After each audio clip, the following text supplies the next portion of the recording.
If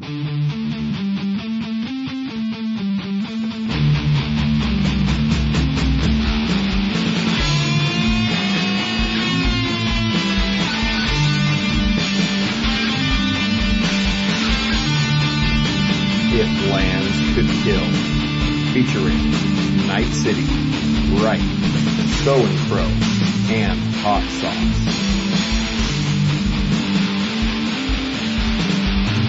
Alright, what's up, fuckers? I'm Knifecity. This is Ryke. Samhain Crow.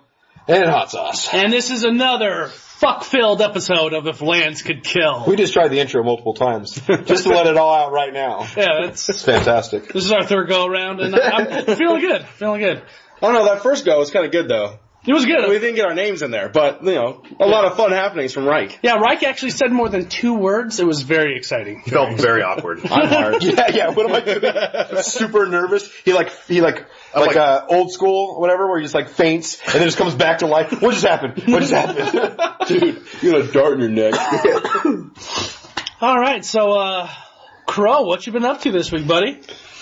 Oh, this week, pre-release. I love pre-release so much. I'm a big fan of sealed play, and I had a great weekend playing, which I will get to after our intros, but it was a lot of fun. I'm sorry you guys missed out.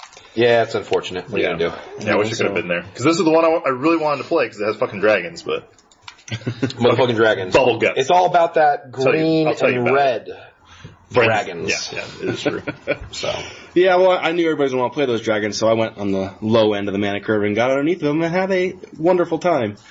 And other than that, you know, Friday night leading into it, I went over to my cousin's house and watched the Padres play, and which is great for me because I'm ecstatic the Padres season is almost here. Can't wait for it. Got half-season tickets and can't wait to go. So you watch them play, but they're not playing yet? They're in spring training. Gotcha. Yeah. So, and then losing that game, but whatever, it's just spring training, so it was fun to watch, and then it was just cool to sit there and watch Padre baseball, drink with my cousins, and then go to the midnight release. Like, that's just, like, perfect times Perfect for me. day. Like, that's just great. Did you get laid in the morning? No, my wife's house sitting, so. Well, you're just that far away. No, believe me, it's still good, because I got a weekend of Magic in without having to worry about getting yelled at. You know, okay, whatever. So, potato, whatever. It is what it is, I Different suppose. strokes, different folks. I've been married for a few years now, so, you know. Well, I don't know what that means. That means Explain. you Go get into less detail. sex after getting married for that, you know, that long, and it's just nice having alone time to play Magic. Never get That's right. Pound it, brother. Yeah. Or not. Yeah.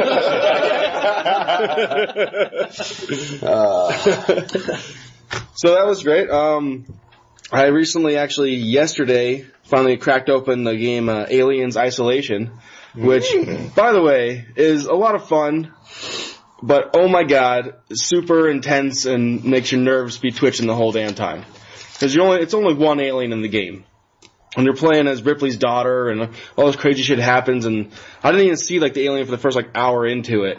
But then, like, I get to this point where I get to, you know, run into this guy, he's helping me fucking go through the places, and he's kind of an asshole, and you kill some other dude, and you run into another room, and all of a sudden he's like, oh, what's this on my arm? And you see the slobber, like, you know, typical kind of stuff, and like, well, what's that? And all of a sudden it's fucking jammed through the back of the chest with the tail, and gets taken off into a little fucking vent, and it's like, oh shit, okay, it's starting off now, like, fuck. So you run to this other room, and like, I'm like, you know, freaking out at this point. So you're just the whole time like, when is this thing gonna fucking pop out? And now it finally has shown up, and so you're sitting there going, holy shit. You run to this next room, you hit a button for like this, basically like this elevator to come kind of a thing. And I'm sitting there like, I hit the button, like, I know in theory it's coming, but now I'm freaking out. Like, is this fucking alien gonna be behind me? What's going on? I only ran like one room over, and it's a fucking alien.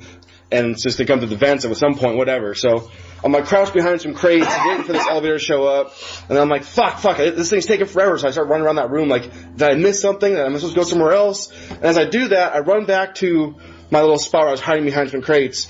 Right when the elevator thing comes up, and it's like an open metal grate, so you can see when the little like elevator comes, you can see when it's coming right before the doors open. So I see you have to get there, so I happen to stand up, turn around, just kind of double check real quick, and all of a sudden, bam, alien in my face, and I get my fucking face eaten off. I'm like, holy shit! And at this point, my wife happened to be watching and hanging out with me, and she's like deathly afraid of aliens, so she like pissed her pants. And she's like, fuck this, I'm not watching it anymore, I'm done.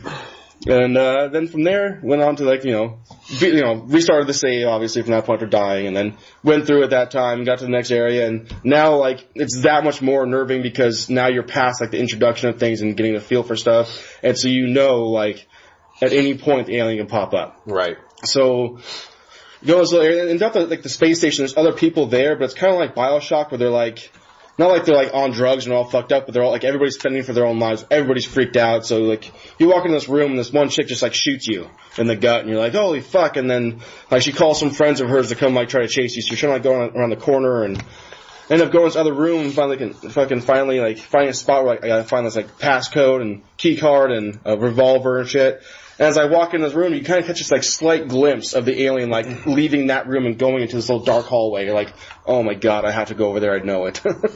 Walked over there and get the shit, and then kind of like walk in this dark area where you have to go. And I look up, there's an open fucking vent above me. I'm like, this thing's gonna pop out, but it didn't. But then so I progressed the entire time. Like I was playing in the dark with the sound loud and just kind of going for it. And it's just very nerve wracking the whole damn time. So far I'm pretty impressed with it. I mean. The controls are kind of clunky, but not because it's not refined. It's just how they built it. Like you actually, like you're shaking like each time you walk because you're actually having, you're walking so you can hear the steps and you go like the camera kind of goes along with the movement, which I'm not the biggest fan of, but I get why they did it that style. So it's not really clunky. It's just the style that they made it. Yeah, did it on purpose. Yeah. So I heard it's also a very beautiful game on next gen consoles. Yeah, it looks great. I've no complaints on visuals of it. It looks pretty damn good. Like, at one point you can kind of mess with this electrical box and, like, send power to different things, and if you happen to, like, turn on, like, the air purifiers in an area, like, all of a sudden, like, a ton of dust kicks up, you can barely see anything. That's kind of clever. I like that. Yeah, it looks great. Like, there's nothing, so I'm excited about it, but it's one of those games, like after an hour of playing, I was like, man, my nerves are shot right now. Like, fuck. I'm gonna have to play it in sections because it's just, if you play it right and kind of get into it and actually feel like you're, like, let yourself be scared with it, so far it's pretty sweet. Yeah, you have to play games like those, like that. You have to like envelop yourself into it. Otherwise, it's like you just play it like a game and you're not like you're not getting what the developers want you to get. Yeah, you're playing the game. You want to hear and like feel the bass of the emotional, not emotional, but like the setting the mood of of the scene and whatever. Like you walk through a certain doorway and the music might change slightly. It's just like a little background, whatever. Not actual music with like violins and shit, but just a little mood setter, and then you're like, okay, where is he? And then you have to creep through, and you know it's coming, and your nerves are just like, your butthole is clenched. Oh yeah, absolutely. Whole time. Yeah, that turd is pinched. It's kind of like you go into a movie and you watch the movie, and you kind of, if you decide to think about it, you can tell what's probably going to happen next, or what's going on, or what the ending is going to be, but you make that choice to simply watch and enjoy it rather than overanalyzing it. That's what I felt about like Paranormal Activity. Well, I'm not going to say that it was a fantastic movie, but the whole movie, you're like, God damn it! Mm-hmm. Like, when is it going to happen? It's going to happen. When's it going to happen? That's what they were going for, and they succeeded in that. So I think it's more enjoyable to go about that because it's just, otherwise, why spend the money on it if you're just going to sit there and criticize it the entire time about, oh, this is stupid, blah blah blah. Like, I know what's going to happen. Like, well, then don't spend the money to do that. Just enthrall yourself with it and go for it. So, I'm pretty excited with the game. So definitely enjoyable. But that was my week. Was Magic Weekend and some Alien Isolation and some Moto and Pokemon TCG. So I'll go ahead and pass it on to Hot Sauce. What'd you do this week? Oh God, what did I do? Colored some white border cards. Yeah, so I just got my Swords to Plowshares, and I colored in the borders because I don't like white border cards. And you guys can hold it against me, but I think it looks pretty good. So why'd you order the white border? It looks horrible, does it? Because no, it looks horrible with the black Sharpie. Does it really, though? Does it really? I think so. It's not right. It's not the card. Well, yes, but does it look wrong? Yeah, it does. It looks wrong. Okay, because it's like, because I went outside the lines. Because it's purple, and because whatever, or does it look like a black card? Because it looks like a black border card to me. It's not too bad. Yeah, thank you. There's like, I've seen worse. I didn't put my tongue. I felt like Jeffrey from last week. God damn it. Besides the bleeding through, like it kind of bled in a little bit. Only, right there. Yeah. You can see something. It looks good though. It does look. That looks like a black border card from 10 feet away. Yeah, exactly. That's all I want. If it's across the table, that's good enough, right? Can we say like 4 feet? 4 feet? Is that the rule? I could tell. Yeah, you can't know. You don't know shit. Anyways, so I did that. And otherwise, the quest for the home continues. I am... By the time the next podcast comes about, I will have or not have the place. Simple as that. It should be next Wednesday. And we're just crossing our fingers, and hopefully they're not crossing their T's and dotting their I's, and everything just works out just gravy. So we're hoping for that. And besides that, I have been playing Borderlands, the Handsome Jack Collection. So this came out on Tuesday of this week, which you're listening to this, it's a Monday, so last week. I think it was like the 25th or 26th of March. So anyways, it included Borderlands 2, Borderlands the pre-sequel, and all DLC is included. So I think there's some DLC that's not out for the pre-sequel yet, but it is still included, so it's going to be a free download when it does come out. Nice. And the DLC is always the best part of the games. I feel like the campaign, the story and everything is fine and has humor built in, but it's more like the side missions and the DLC after that is really where you get your laughs in, and I think that the laughs are a huge part of Borderlands. I think Steam had that game, or like Borderlands was on sale, or like a whole like all the DLC, like everything was on sale, and I almost bought Borderlands 2 and all the DLC. You shouldn't have though, because you don't like Borderlands. Yeah, I was almost bought it, and then I remember I don't like good games. Yeah, exactly. Yeah, exactly. I was like, I'm never gonna play this game. Yeah, exactly. Good games are that's on it. It's all about that indie, dude. And the DLC is the best fucking part of the series for sure. There is just so many funny things that go on. It is $60 for all of that. It's like, they say it's over 100 hours of content, and I completely believe it. I also like to go for achievements, you know. I'm not diehard in all games, but some games that I really like, which this is one of them, I will go for all the achievements. Things like racing games, I'll go for them, or things that are just fun. Say Crackdown, or Saints Row, or I don't know, things that are just goofy the whole time, rather than just sitting there. Sunset Overdrive? Sunset Overdrive is, yes. Or you're saying you would go for Crackdown and shit like that? Yeah, I say I would go for those kind of games because they're just fun. Oh, okay. You know, I haven't played those. They just look like shit to me. Oh, okay, no. It's mindless fun. They're mindless, but they're also entertaining because they're just goofy. Yeah. The serious games, if you just have to go back and play levels, then I just feel like it's super, super dry and I get kind of bored. I just want to jump off a 10-story building and live and basically shoot, Prototype. If you guys ever heard of that, I have it. I never played it. Yeah, Prototype's a sweet ass game like that. You know, where you want to go for the all achievements because the game is just entertaining on its own. Even though these are not all the games I'm mentioning basically are not top tier games, but they're very fun. Yeah, Prototype fell on its face. It was supposed to be this great game, next gen situations of awesomeness, and then it sold nothing because it was horrible. Yeah, agreed, but I did really enjoy it still. It's Borderlands is not a 10 out of 10 game. It just simply is not. It has its problems. There are some glitches that I've seen in it before where bosses get stuck in walls or whatever else. I've had a problem where when you get hit by a certain thing, it slows down your movement speed, and then that same thing lasts the rest of the time I'm playing. So I have to restart the game because I'm just moving at that same speed, even though it's supposed to last for 5 seconds. Yeah. It just goes on the whole rest of the game. And I'm well, that's fucking annoying. Yeah. But I can get over stuff like that because the game is so fantastic. Mm-hmm. Anyways, besides Borderlands, I haven't played Destiny at all for the first time since, October? What? September? That's a long time. Yeah. I'm on a low kick on that as well right now. Yeah. I built another deck on Moto that cost a whole 70 cents, and I'll probably just mention that later. Another one that cost 70 cents? Yeah. Last week you mentioned that before, too. Oh, did I? Is there another one?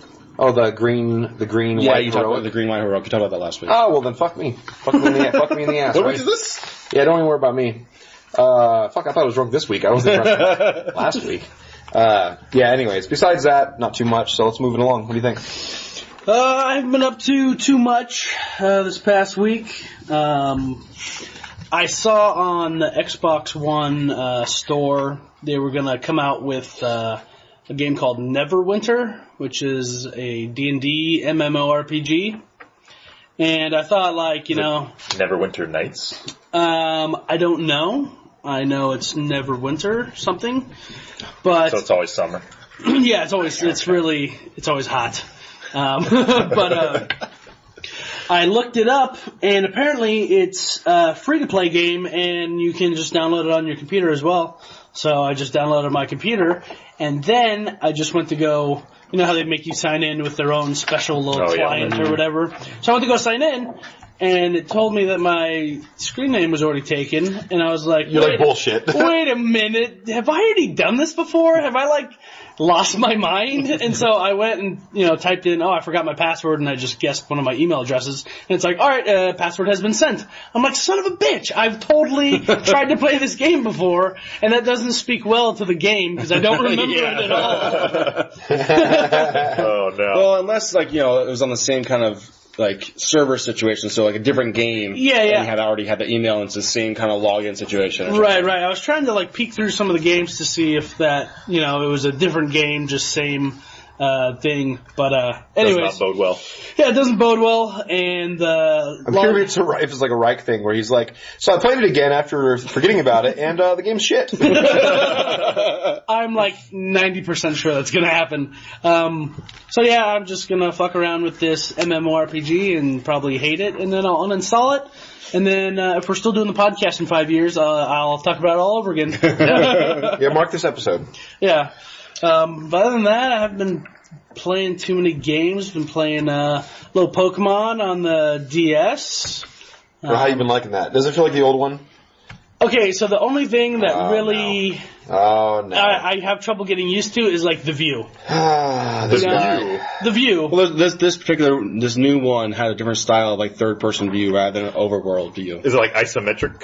Kind of? No, it's behind the shoulder. Well, over the head, basically. That's like it's weird, yeah. But it's not directly over the head. It's like over the head, but back. It's like bird's eye view third person. Yeah. Almost. Kind of. It's the camera in Mario 64. Oh my god!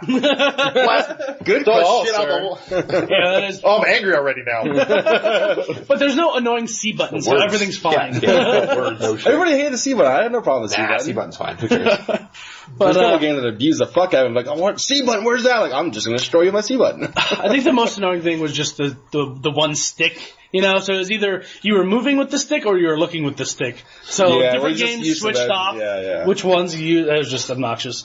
So anyways, I've been playing that, and it's good. It's not like I have to hurry up and like beat it. I'm playing it 24/7, but it's retaining my interests, and you know, they sprinkle in some of the old Pokemon, they sprinkle in some of the new ones, and you know, it's just fun. It's a good fallback game. Yeah, exactly. And great for road trips. Yeah. It is. I actually bought it because I was working a job that required a lot of work at the beginning of shift and a lot of work at the end, but like 4 hours in the middle of nothing to do except for wait. And so I bought a Nintendo 3DS XL and Pokemon and, you know, Mario and Zelda or whatever. And then I would just play that game while sitting in the truck, the work truck, whatever. Getting paid to play Pokemon. Pretty much, man. Living the life. I used to do that a couple jobs ago. I worked at a machine shop, and basically I would just get the materials ready for the machinists.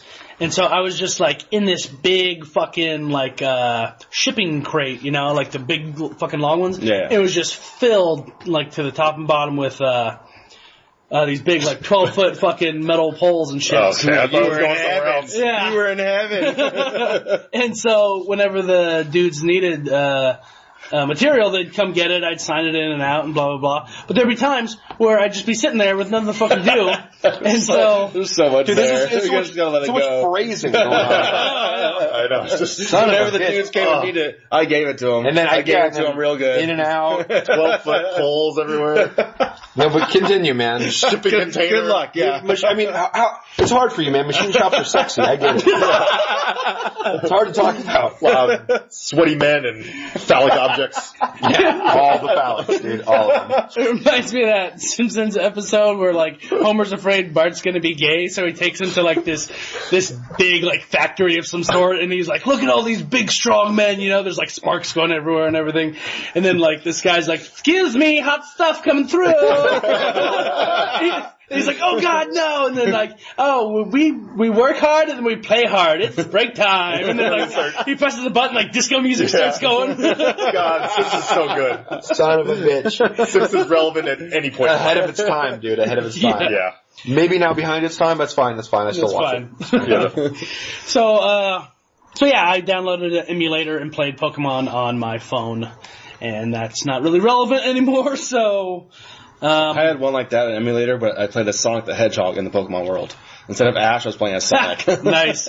Well, like, the only games that were even entertaining on, like, those cell phone emulators were, like, the turn-based RPG games, because you can't be, like, playing Mario because the sensitivity of the buttons and how they're placed on the screen. Yeah, you like, can't do timing. Yeah, on mobile timing games. is not fun on there. So, but, like, it was perfect for Pokemon. Oh, exactly, yeah. Grade A tit game for that. Yeah. Gotta catch them all, man. Gotta catch them all.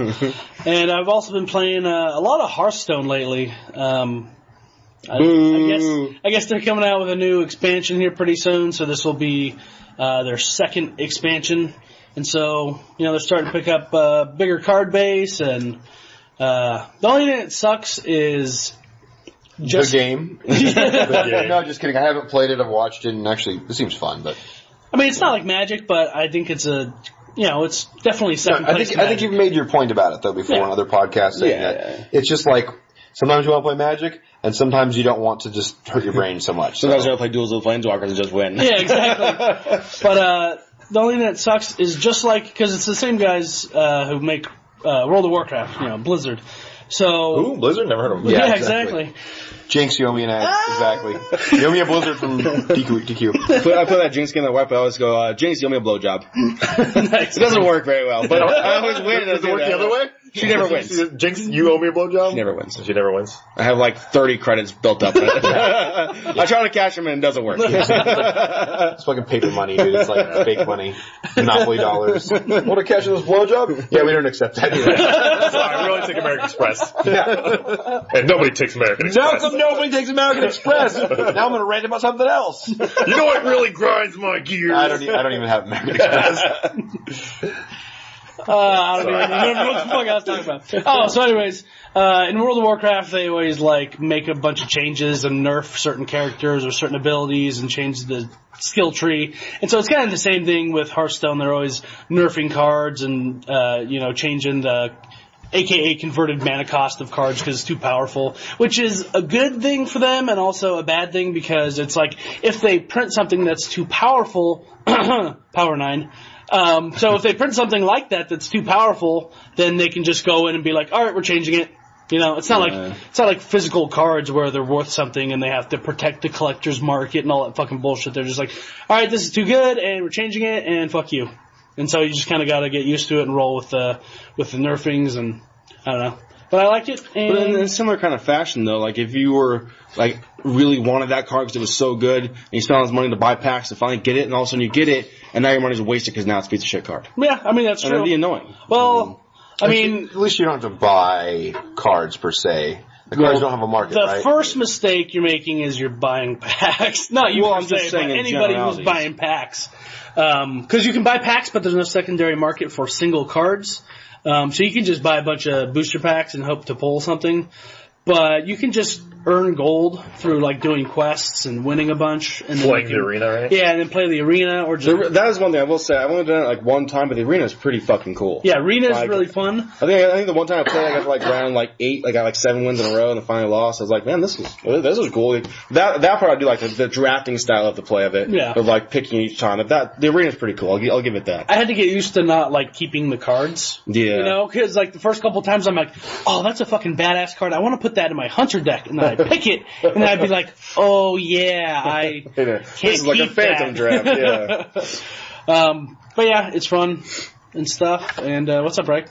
Oh man, my week has been amazing in my most boring life of working and doing absolutely nothing. So I did some laundry. How'd that go though? Did everything come out fine? Yeah, I think I kind of mixed the whites a little bit with some like towels things just didn't happen. I kind of put like baking soda in instead of detergent. Yeah, I was making spaghetti. Yeah, just like things are topsy turvy and just shit happened. But I've been not doing too much this past week. What was the last time I was on the cast? Like 4 weeks ago? Yeah, probably. Yeah, 4 weeks ago. So not a lot's happened since then. I haven't been playing too many games. I've actually started playing a game called Red Orchestra 2. I don't know if I've talked about this before, but it's like a game that came out in like 2011, I want to say, or maybe 2012. Anyways, it's an old game. For some reason, all in my head, I'm thinking it's Red Faction. It's not that. Yeah, it's not Red Faction. Red Orchestra 2 is, originally it was a modification to the Unreal Tournament or the Unreal Engine. Right. Way back in the day, and then they ended up like winning some kind of like whatever the Unreal Engine is. They had like a competition, whoever made that, and then they would pretty much get a license to use their engine to create a game, and then they ended up creating this standalone game called Red Orchestra, which is a World War II kind of like shitty, awesome game. So it's pretty much like it was the only game back then, like back when we had like World War II games like crazy good, like that was like all the thing. Like you mean like Day of Defeat? Yeah, like Day of Defeat and like all these like you know how today is like Modern Call Warfare of Duty and stuff like that. Call of Duty 1 was actually like really badass for its time. Yeah, so it was pretty much like a World War II game and like a sea of World War II games that were out there during the time that it came out. But the thing this one had different than all the other ones is that it fucking took place on the Eastern Front instead of for like Americans versus the Germans. It was fucking Russians versus the Germans. So like not a lot of games covered that kind of like that portion of that the is theater. Actually pretty interesting. So it was really cool because like it was fucking which is the red part. I'm guessing is the the Red Orchestra. Part. Yeah. So it was actually a lot of fun. I remember playing that back in the day. But then they ended up coming out with a second version of it with the updated Unreal Engine or whatever it is. I can't remember what like I'm Unreal sure it's on Engine 3 or something like that. 3 or 4 right now. I know it's on 3 or 4. I think it's on 3, but it's a fun game. It's more it's not like a running gun type game. It's more tactical because like it's pretty much one shot kills you. Essentially. Okay. Like depends on where you get hit. Like you can get hit in the leg and it'll slow you down, but like basically like 2 in the leg would kill you. Yeah, 2 in the leg would kill you. Like pretty much it doesn't kill you. They say it incapacitates you, so pretty much you're no longer fighting. So it just pretty much just kills you anyways because no one wants to sit there and be like, oh, I'm mortally wounded for 20 minutes. Yeah, right. Well, the game ends. But yeah, it's a lot of fun. It's really tactical. That's kind of like the games I like. I don't like fucking like amazing like AAA games where it's, you know, run and gun, explosions and blah blah blah. I like to take my time when I play games and actually like think out like movements. And it's a pretty much multiplayer game only. But it's come a long way. I bought it back whenever it came out, like 2012 or 2011 or whatever, and I haven't played it for a few years. And I just finally came back to it because they released something that I've been really wanting to play. It's called Rising Storm, which is a DLC for it, and it takes place in the Japanese theater. So it's Americans versus the Japanese. And it's fucking awesome. Because before, like, all the other games, you only had bolt action rifles, so, like, you had to, like, fucking make your shots count, because you'd shoot, and then you had to, like, oh, I gotta do my, chamber another round. Yeah, so it's bolt action. But now this one, you get the M1 Garand, which is the semi-automatic, like, fucking amazing gun. The Americans, like, pretty much, like, won the war. But it's fucking awesome because as you're playing the Japanese, which I've been playing a lot lately, this past couple nights, because they have a thing called Banzai Charge. So it's pretty much everyone on the Japanese team has either like a katana, an actual fucking sword, or they have like a bayonet on their rifle, and when they all charge together, you get like kind of a bonus where you can sprint longer. And they you can actually get shot a few times. So if you shoot a guy like maybe once or twice, like he'll just be like, oh, whatever, no big deal, I'm banzaiing your ass. Like, I'll die as soon as I'm done, but I'm gonna actually kill you berserker first. mode. Yeah, like literally, it's so funny because you hear all these like, they're like, and it's like, you hear this coming over the hill, you hear all like, oh my God. Hear it from far away, and then all of a sudden you start seeing all the guys like charging at you. And it's like real people too, so they're like fucking trying to dodge. And you're like, I only have so many shots, like, oh my God, I didn't kill enough, and they're like overrunning me. Oh, this little 4-foot coming out of nowhere. Have you seen movies? That's how wars are won. You just fucking swarm in there, and half of you die like on the instant, but then the other half get to fucking finish and win the war. Do the dirty work. But it's so fun when it actually works. So like, I've been doing that on the Japanese side, and just doing that's like I played a game last night for like 3 hours, and that's all they wanted to do was just banzai charge. As soon as the map starts, like banzai charge, and everyone just starts running, and we would literally win the map, like, cause it was the kind of gameplay is you have to control a certain area for a certain amount of time. You have to have the most amount of people, like, within King of the Hill style. Yeah, King of the Hill. And, like, we would just run through the map in, like, 5 minutes. It would normally take you, like, 30, 40 minutes to get through a map, and you may not even win. We were, like, literally winning in, like, 5 minutes because people were just swarming, and, like, they could do nothing. So, okay. Charlie's coming out of the trees. The trees, man. Yeah, exactly. So this is just a little side note. So I was watching, the new Hunger Games movie, like the part 1 or whatever of who gives a shit. I don't like the movie, so who cares? But they had 2 parts where, like, they had the rebellion type thing, trying to go against the machine man, going against the government, whatever, going against power. Who cares? Man. Anyways, you see a scene where they're all like in line and they're all doing their thing, and they're all like slaves doing their job, whatever. And then all of a sudden, like, someone makes a signal, and then everyone goes to action. You know what I mean? And they show basically the guards or whatever unload on these motherfuckers and kill. It looks like they kill every single one of them. Like when you see like the bullets fly, you see like 90% of people just drop instantly, all the rebels or whatever, and then all of a sudden you see like the rebels take over and kill them, and then they're all celebrating at the end. You're like, but how did you fucking have 90% of you die, and then all of a sudden there's like 50% of you left? We won. But at what cost? Yeah, they had that happen twice.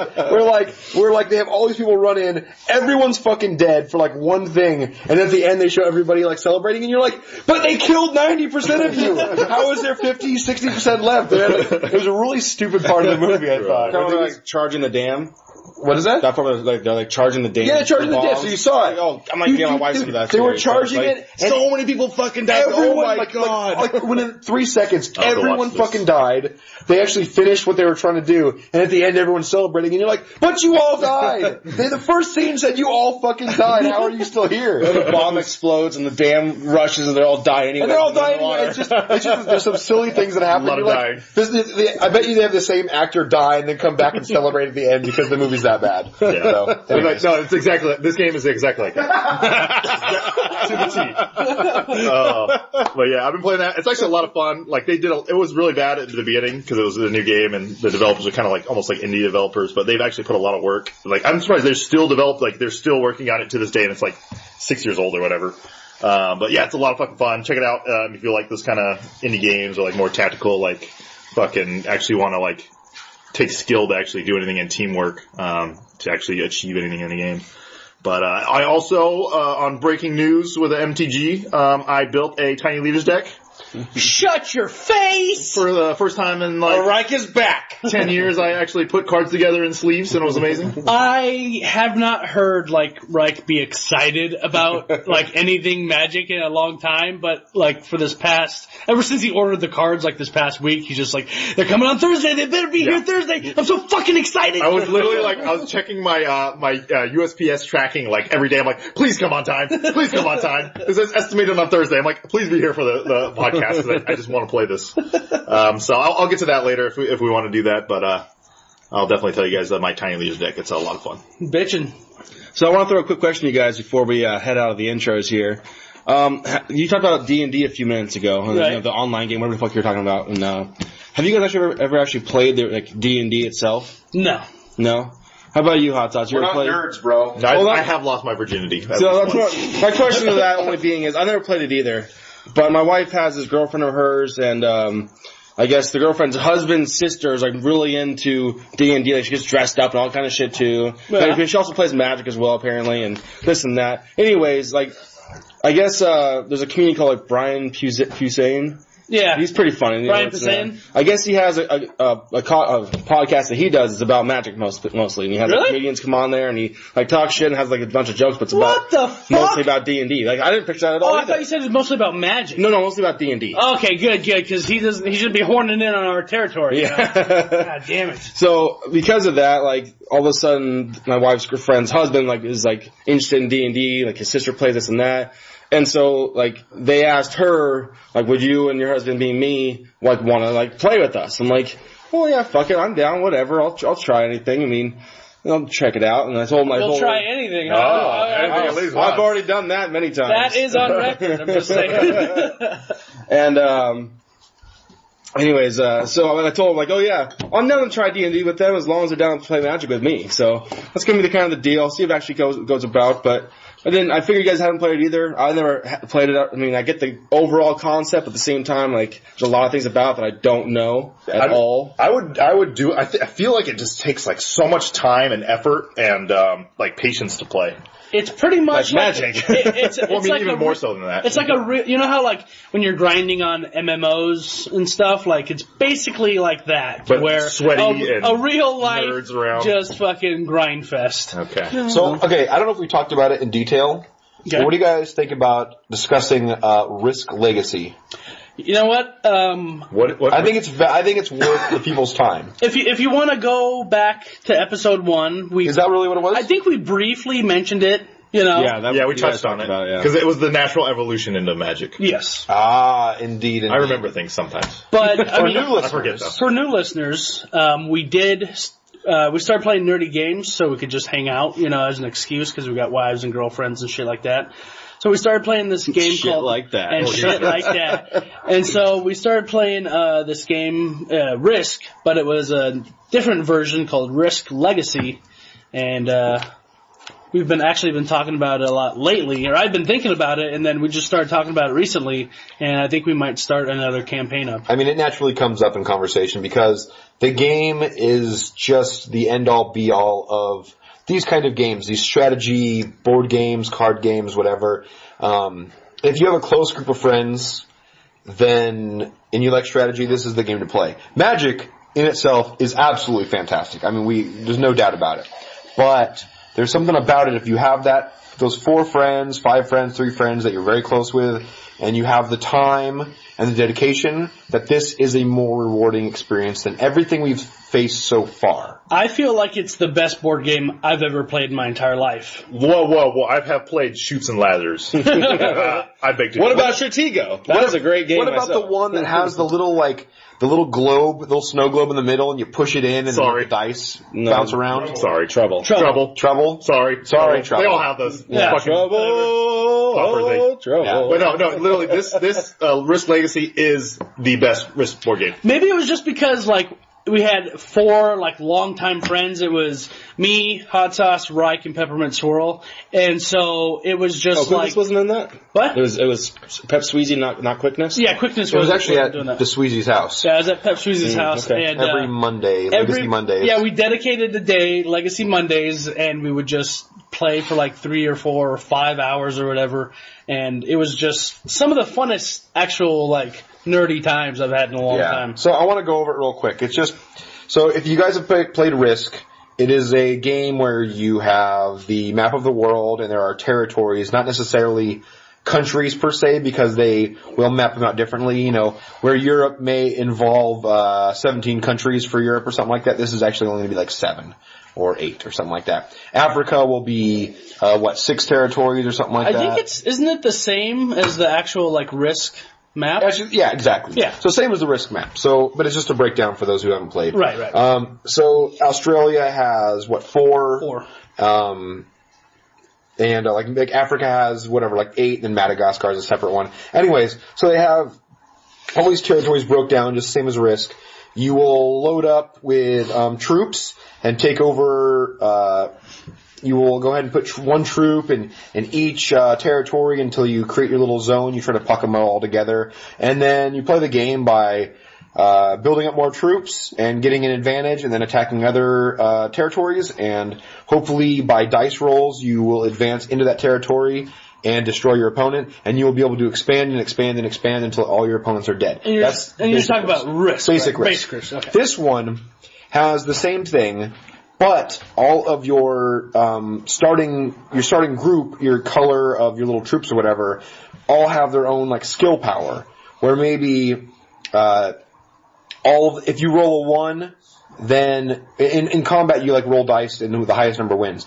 In combat, maybe if you roll a 1, you are not allowed to roll a 1. You have to re-roll until you get something that's not a 1, which is an advantage. Or maybe you roll a number and the highest number you add 1 to that number. So if you roll a 6 and a 5, now you have a 7 and a 5, and so whatever your opponent rolls, you will be able to win at least that first dice roll. So anyways, they have these advantages, and after every round, they have whoever the winner is, they were able to put stickers on the board to claim cities and territories. Yes, you permanently modified the board. Yeah, so that's the main point to get it through this. It's a one-time use board game. It's 15 rounds. After every round is up, or even during rounds, the board state can change, where you put stickers on the map, you cross things out, you get old cards and tear them up and introduce new cards.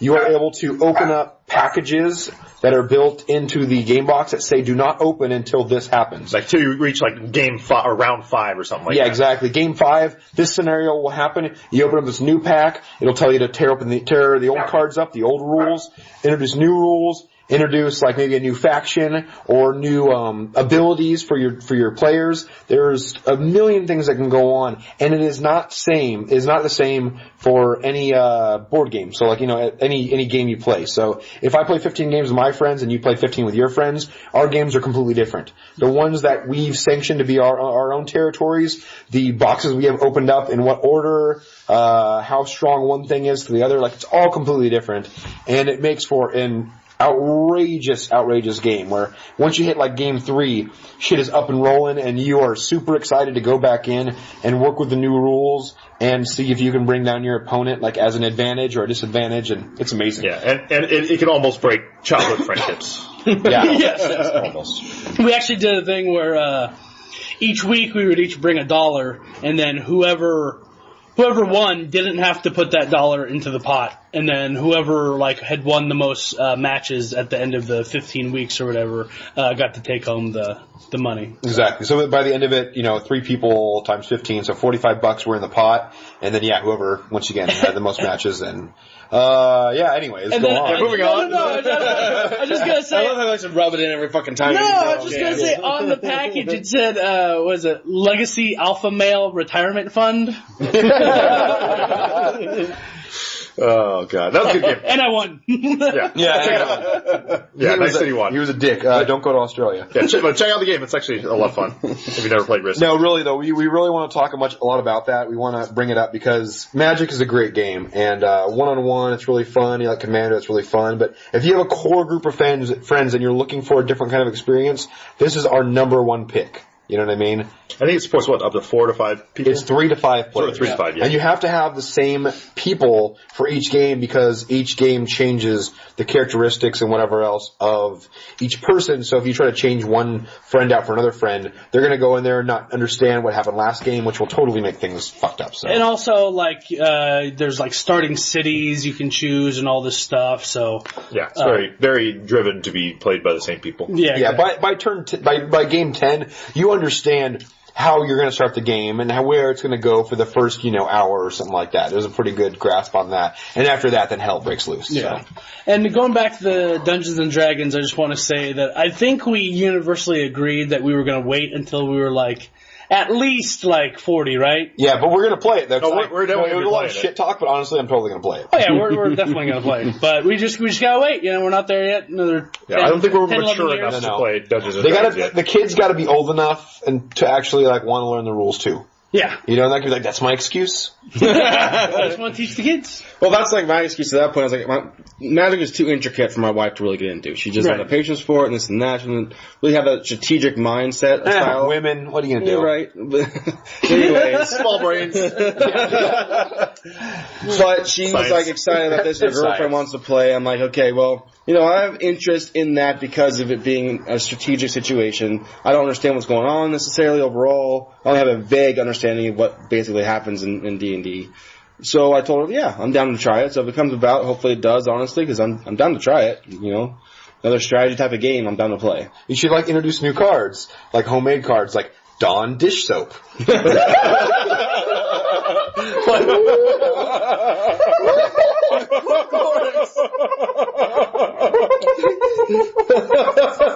Oh, she would kill you. The 05 washing machine. It's not next week's RAM. It's 05. Do the dishes. I got drooled Horrible. A 3. Okay. Oh no. And moving on. Oh fuck, that was good. I was going to say there's going to be an instant called Time of the Month or something. It's got to be red, obviously. Right? Yeah. Oh, It's just, I'm working it's just so easy for me, goddammit. It's all right there in front of me. Some sort of haste berserker. I'm not even being an asshole, it's just so easy. So many Women make it so easy. Yeah. Why do they make it so easy? Oh my god. Oh my god. Oh. That's even worse. We always have to alienate a certain group. Yeah, every podcast Either we have blacks or women or Yeah. What do we have? Retards, Jewish people, pedophiles. I think That's okay. We can alienate pedophiles. We alienated the whole country of India one episode. Whatever. Yeah, we can make a list. Someone out there should actually just go ahead and get a Google Doc ready and have compile everything we've made fun of, all the categories, so that we know what to avoid and to move on. Yeah, we to the need. next. Oh well, no, we can always touch back. It's always good when shows come full circle. You got to give it like 15 episodes. Yeah. 10 episodes. You know, I need to start trying to work in some like Catholic jokes in here because I have like a. Well, that's the pedophile jokes. The whites are having it too easy on this guy. You set them up, I knock them down. Oh, God. Okay, so we're going to move on to pre-releases. One of us was able to make it to a pre-release. Oh, yeah. 1 of 4. 1 of 4, those odds aren't bad, and the rest of us are probably going to do some sort That is not the song, by the way. What? 1 out of 4 ain't bad. I don't know. It's 2 out of 3 ain't bad. You guys fucking suck. I hate you guys. So the rest of us are going to try and do an MTGO pre-release when it comes out this weekend. Oh, God, that's but by the time you listen to it, it'll be this past weekend. But why don't you go ahead and take it away, Mr. Person who went to the pre-release. Oh, that'd be Samhain Crow. And, Time to get up and walk away. It's going to be a lot of talking by one person. I'm over here. I'm right here. I'm doing the Peppermint Swirl right over here. Well, off the bat, I want to give a shout out and a glowing review to Villainous Lair, because I went there for the Friday night midnight release, and it was fantastic. We usually go to Samhain Games and Comics for pre-releases and tournament situations, and they're good. It's very professional. They're like the main shop overall in San Diego for tournament stuff. But I checked out Villainous Lair this time because my cousin lives over there, so I go in there all the damn time, and the shop is nice. The people working there are pretty nice. They're not necessarily like have a shit ton of magic knowledge, but the shop itself is good. It's comfortable. So I go there for the midnight release, and instantly as you walk in the door, like, I don't know if you've been to pre-release stuff, but when you go into like San Games and Comics, it's always packed, and like the tables are real close together, and it's just a lot of sweaty dudes. It's just, you can't get away from it. Even if it's midnight, you're like, it's like 110 degrees inside that fucking place, because they don't have AC going or fans going. It's just a lot of people. So at Villainous Lair, walked in, and instantly they got fans going. They have the tables slightly a little farther apart, so you're not like squinched with your arms being able to play, and you're getting hit from behind the whole fucking time you're playing and shit like that. So I had a great time at Villainous Lair. And on top of that, like it's more of a competitive attitude at San Games and Comics, and like that's fine. It's all well and good. But at Villainous, like there were still like solid players at Villainous, but it was a little bit more laid back. Like it was a little more like, this is a pre-release tournament. We're excited about these cards. Let's have a good time. You don't have to be so serious the whole fucking time we're playing. We can have a little banter back and forth. It doesn't have to be like, I'm eyeballing you, motherfucker. Like that's kind of feel I get from Samhain Games and Comics personally. There's a lot of people who just kind of feel like they're better than you. They're probably right. Don't they're probably better than fucking Brian Kibler got no, I'll get to Brian Kibler.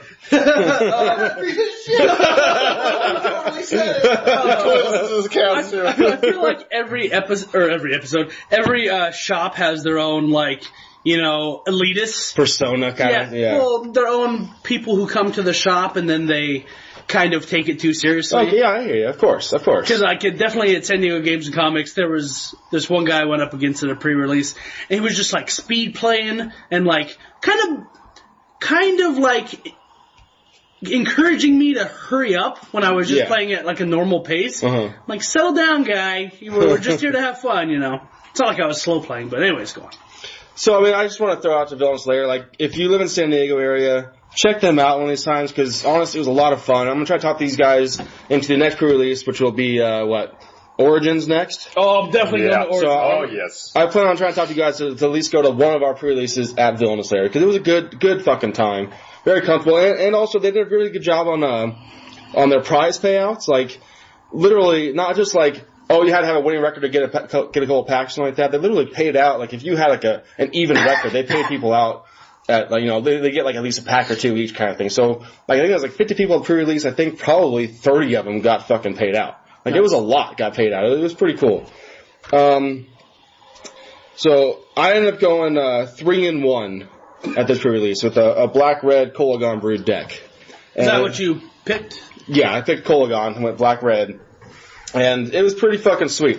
I knew going into it, like, okay, this is my strategy, is everybody's going to be so excited for dragons in these high-price situations that they're going to want to get there.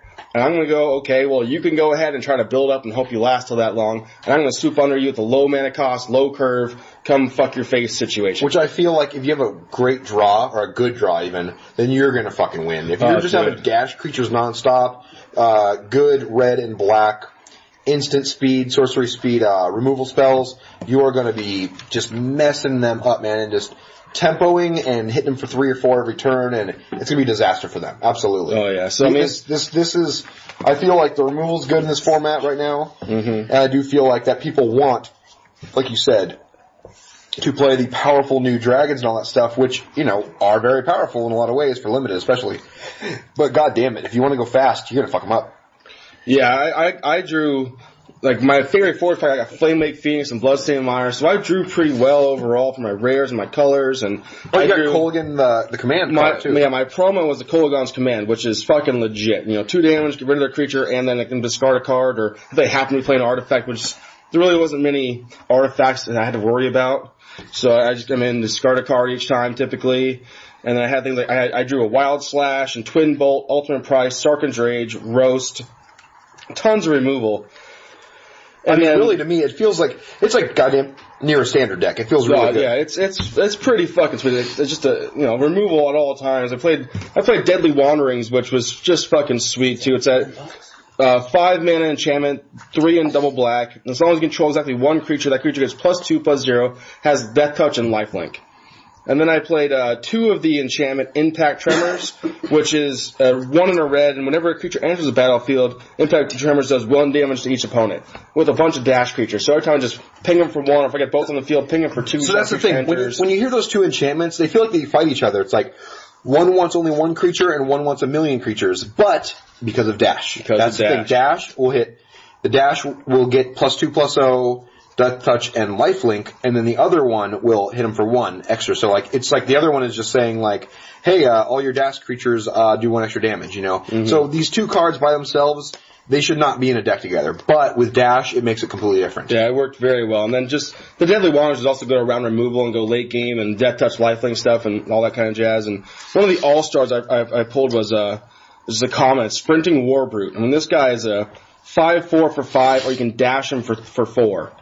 He's a 5/4 for 4 mana, guys. With haste and going back to your hand, avoiding sorcery removal like Roast and all the other fun stuff that's in the deck. Like, this is, once they see it, they're like, oh shit. I mean, simple as that. What kills them for 4 at instant speed? That's what I want to know. I mean, Ultimate Price does it, but what else does it? There's a couple things. I mean, yeah, that's one of the main ones right there is Ultimate Price, and that's an uncommon, so I'm not necessarily going to have that. Well, I guess, Sandblast? Sandblast does it, but again, that's Fate. That's not dragons. But still, at least that's in the draft. That's a possibility. It's only 1 pack, though, so you're not, the odds of getting it are pretty low. And then they'd have to be playing white to do it, too. So, Sprinting Warbird is just a pain in the ass. Yeah, for this limited, with those packs available, this is a really serious card. If you're playing red, you know, of course you're playing the removal, but this is a, for sure, grab this card. I would say the best common card that has exploit, and literally one of the best exploited cards itself, is Vulturous Aven, which is 1 black and 3. It's a 2/3 flyer with exploit. When Vulturous Aven exploits a creature, you draw 2 cards and lose 2 life. That is very relevant and really fucking good. No, like they have that, the card from Fate? Sultai Emissary. Yeah, so it's the 1/1 you're talking about, right? Yes, which I have in the same deck. Exactly. So you get the 1/1, when it dies, you manifest top card of your library. So like it's almost an advantage to turn the 1/1 into a 2/2 that may be able to flip for another creature. Use the exploit, draw 2, and lose 2 life. So you're drawing 2 cards, manifesting top card of your library, all for, and then you get a 2/3 at the end of it. I mean, like, it's a huge turn. And the opponent should be scared. Simple as that. Yeah. So like other dash creatures, I have like Reckless Imp in there. I had Alicia's Vanguard. I mean, just things that just fuck their day up. And, like whatever was red and black, Berserker. whatever red and black with dash, you had it, and you were able to keep the board open on, empty on their side from the removal, and then just dash when you could and hit them for 2, 3, or 4, possibly 5 even. So yeah, it was great. I played with the deck today, and I was like excited to see all these cards. I mean, I felt like every card I drew felt really solid.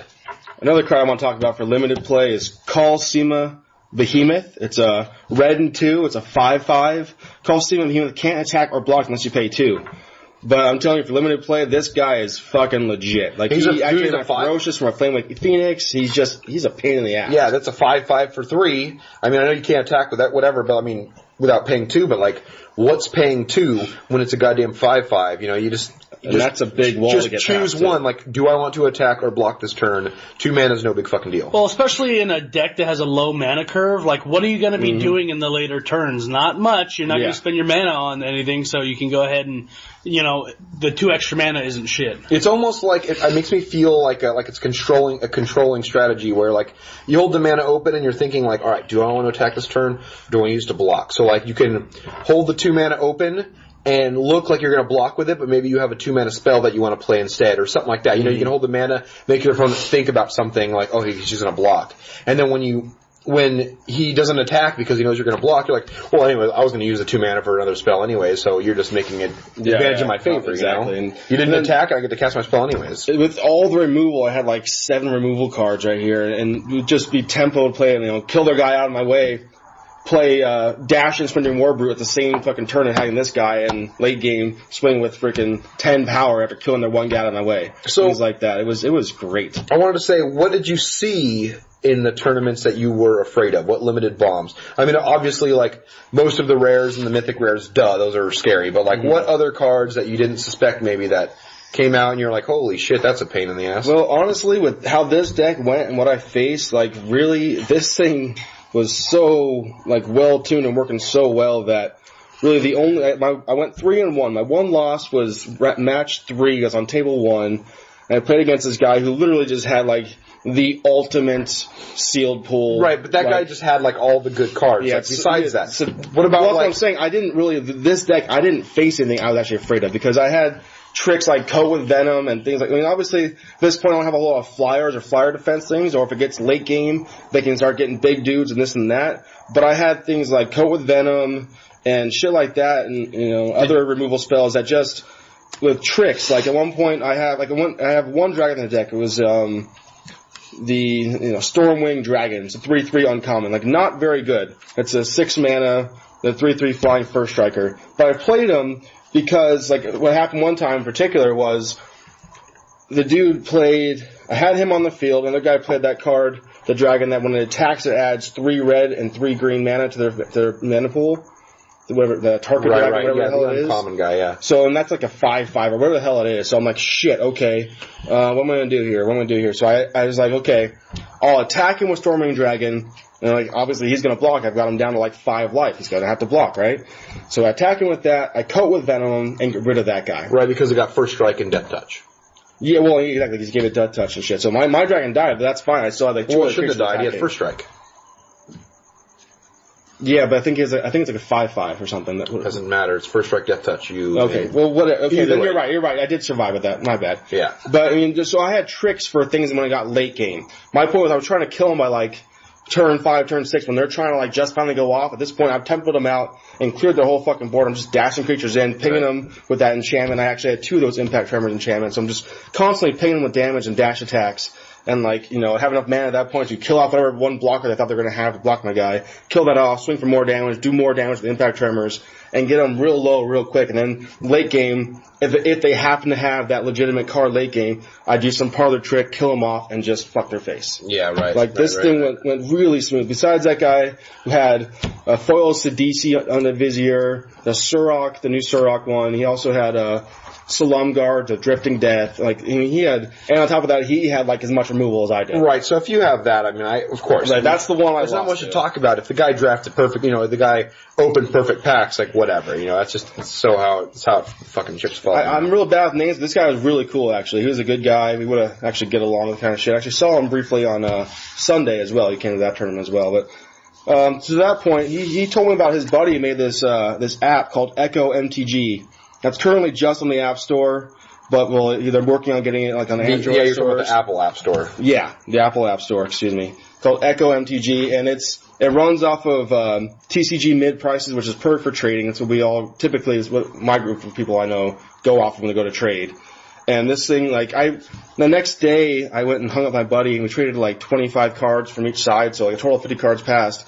where usually you have to like go to the website and every time it loads and it's going to take you like an hour to do all that.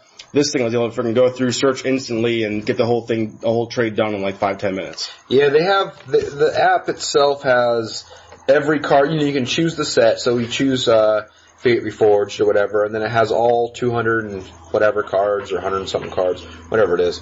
They have all those cards available, and without having to click on anything, it already has the price for the standard and price for the foil on that.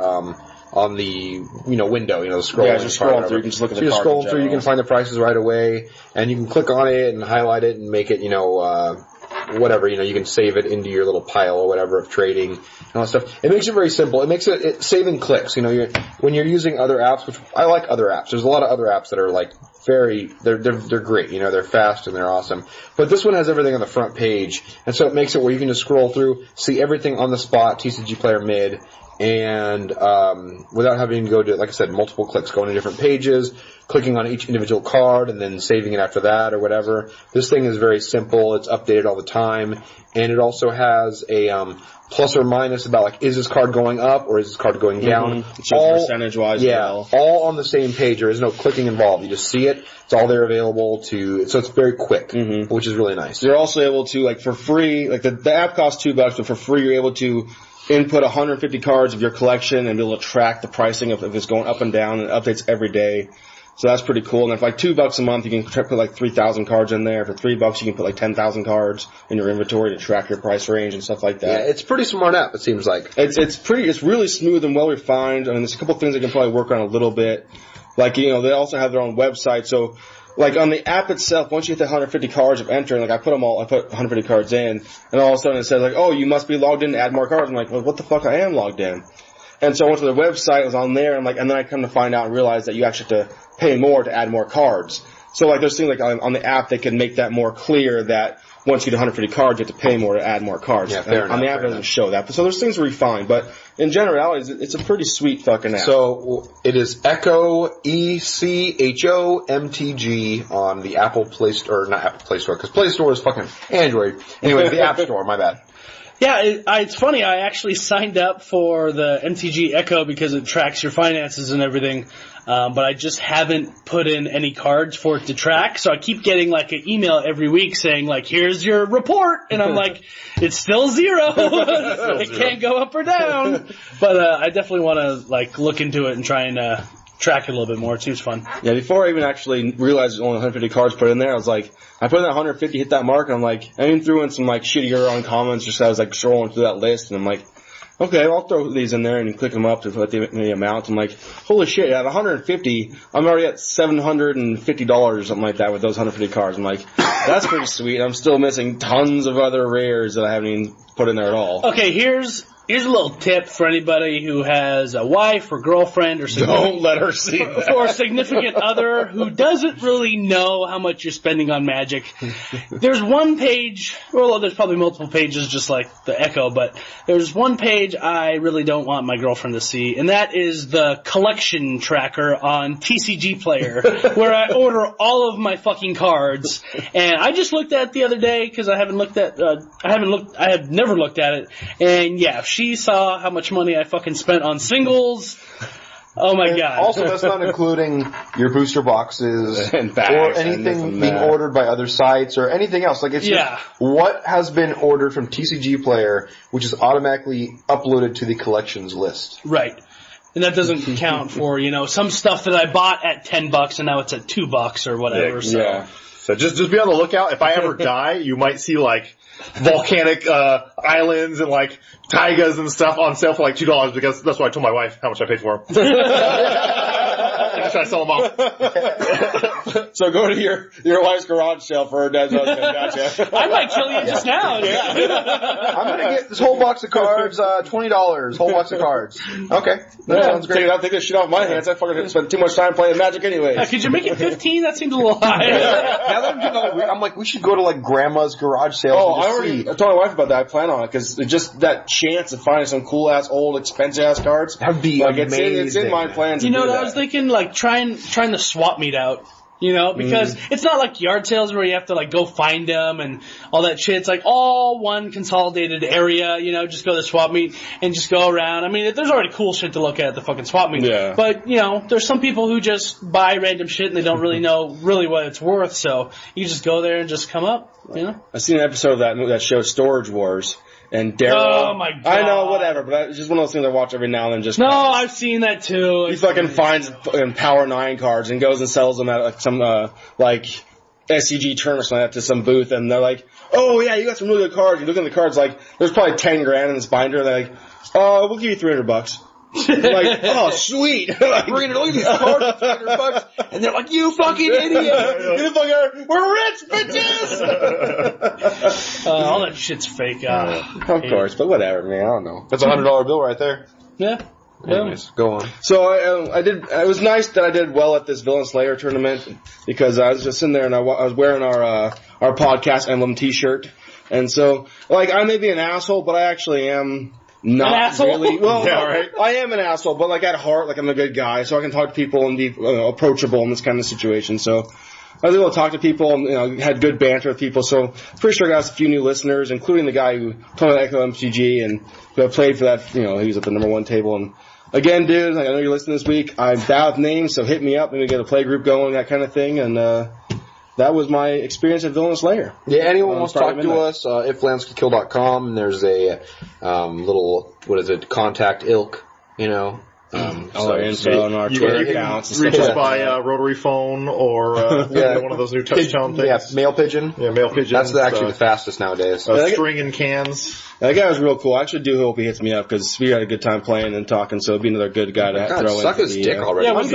was he cute? He's Asian, so. He was no Brian Kibler, but what are you going to do? Yeah, I'm going to get on to that fuck here in a minute for San Diego Gaming Comics on Sunday. But let's start with that right there. So, at San Diego Gaming Comics, I played there on Sunday, noon pre-release, and I had no idea he was there playing this kind of jazz. So it's like, who is Brian Kibler for our he's a pro Magic player, and he's out there. He's supposedly like the hottie of the Magic world, I suppose. I mean, I'm not going to say he isn't because there's a lot of not so good looking people, including everyone here. So he's a dilf, dude. He's a dad I'd like to fuck. He might not even be a dad, but he looks like a dad. You know what I mean? He's probably not a dad. Yeah, probably. You're right though. He kind of doesn't look like a dad, huh? He has a dad look to him, like kind of a old, kind of handsome dad.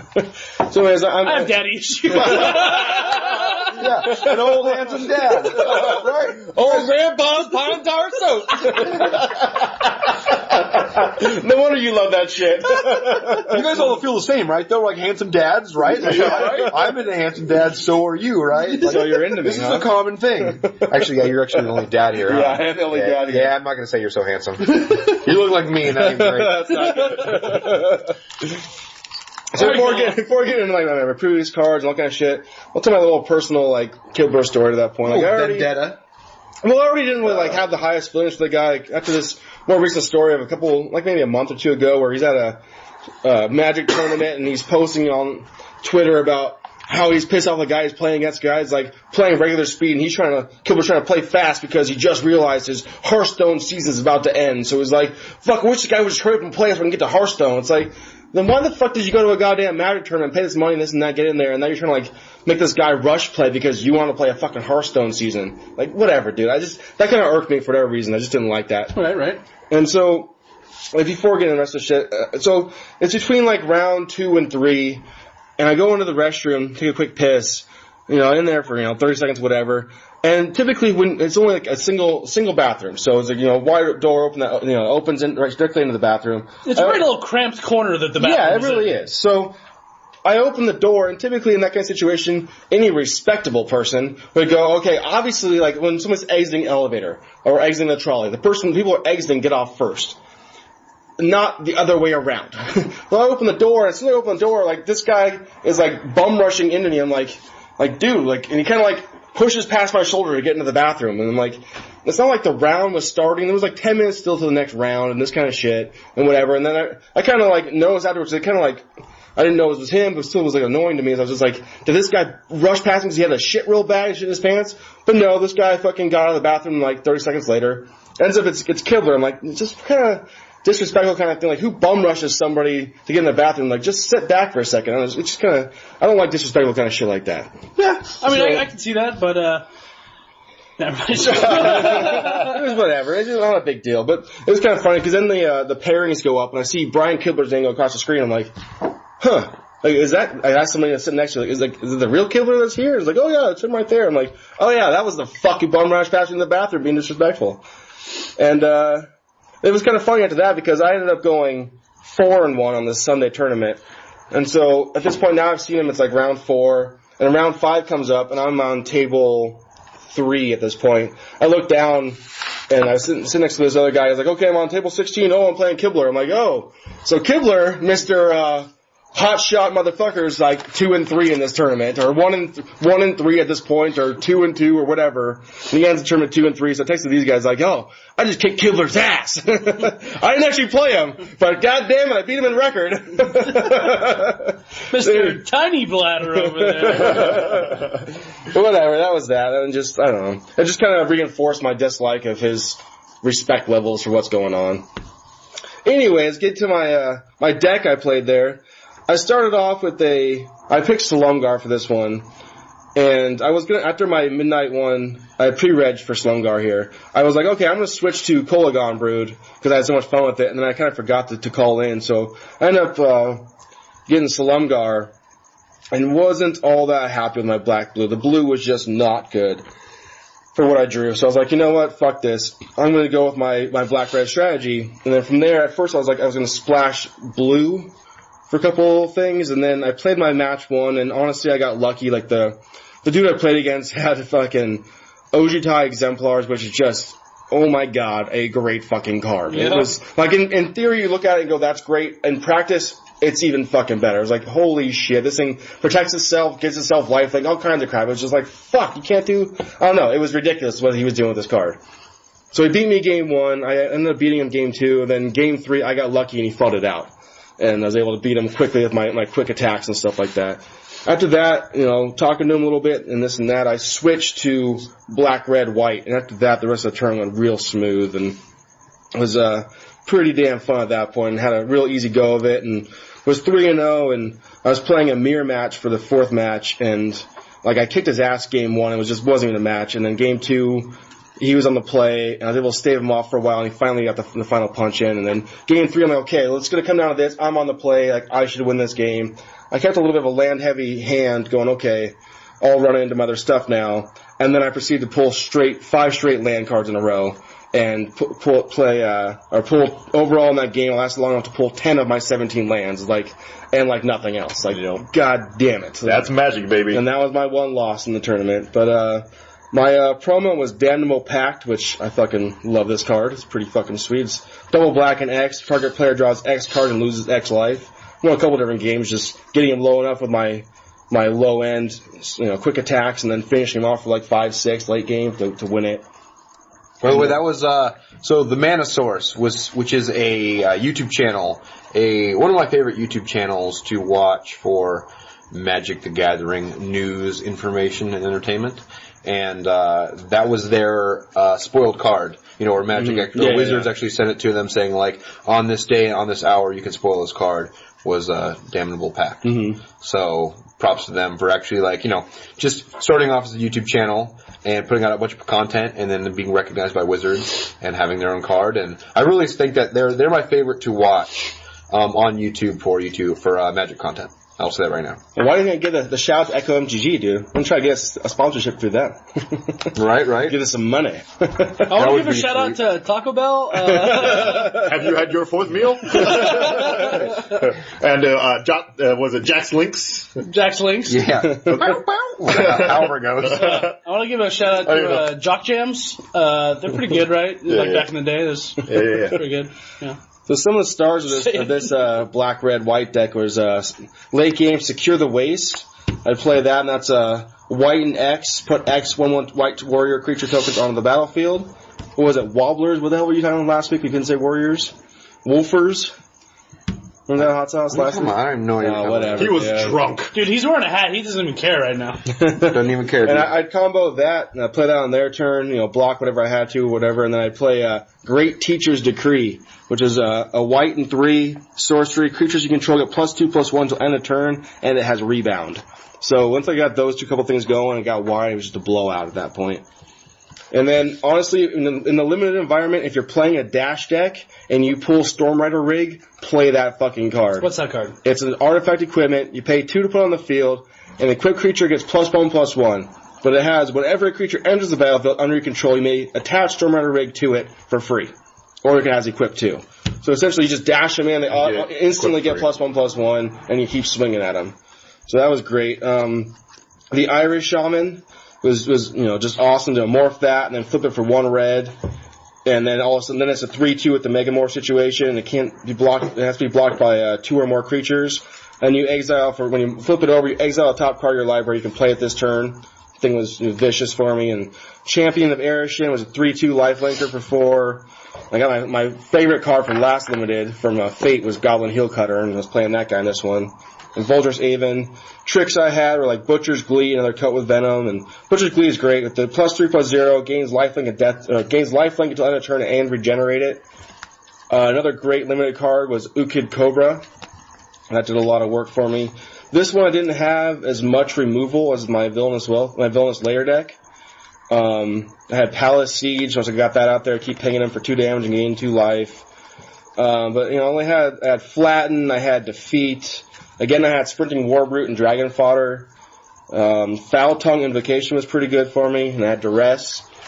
And just a lot of, stave them off for a while and make them think they're in the advantage, then secure the waste against them and just start swinging wide and big on them. And it worked out very well for me. I had Sarkhan's Rage as well. I had Sandblast as well, so that worked really well for me.